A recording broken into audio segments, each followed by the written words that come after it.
1,00,000 টাকা তো চাকরিটা তো পেয়ে গেলাম। এখন আমি কি করব, কি পড়াবো, কিভাবে নাম প্রেজেন্ট করবো, আমি তো কিছুই বুঝতে পারছি না। আমার মাথাটা কেমন ঘুরছে, আমার শরীরটা কেমন খারাপ লাগছে। যাক, যাই হবে, যে কোনো একটা ক্লাসরুম থেকে ঢুকে পড়ি। ওই যে একটা ক্লাসরুম, ওখানে ঢুকে পড়ি। Good morning ma'am. হ্যাঁ, good morning, good morning. Ma'am, আজকে আমাদের অঙ্ক করা। অঙ্ক? অঙ্ক করলে মাথা মাথা খারাপ হয়ে যায়, এসব কেউ করে নাকি? আজকে প্রথম দিন এসছি, আমার প্রথম দিন, তোমাদের সাথে একটু গল্প করবো, তোমরা তোমাদের নাম বলবে, বেশ ভালো হবে না?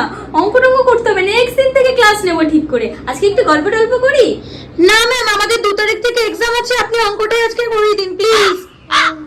এক্সাম আছে না? বাবা, এদেরকে অঙ্ক করাবো কি করে?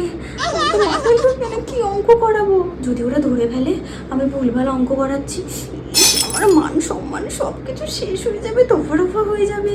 কেন যে ঘুষ দিয়ে আমি চাকরিটা করবো? হে ভগবান, কি হবে? আমাকে এই জায়গাটা বাঁচিয়ে নাও ভগবান, বাঁচিয়ে নাও। আমার তো সব মান সম্মান শেষ হয়ে গেল, বেলটাও পড়ছে না।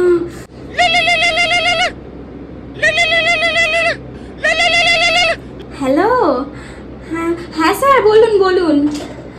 আচ্ছা আচ্ছা স্যার, হ্যাঁ হ্যাঁ, আমি এক্ষুনি আসছি, এক্ষুনি আসছি। এই তোরা সবাই অঙ্ক কর, আমাকে হেড স্যার ডেকেছে, হ্যাঁ এক্ষুনি যেতে হবে। বাবা, এই যাত্রা স্যার আমাকে বাঁচিয়ে নিলেন, নইলে আমার যে কি হতো ভগবানই জানে। Thank you sir.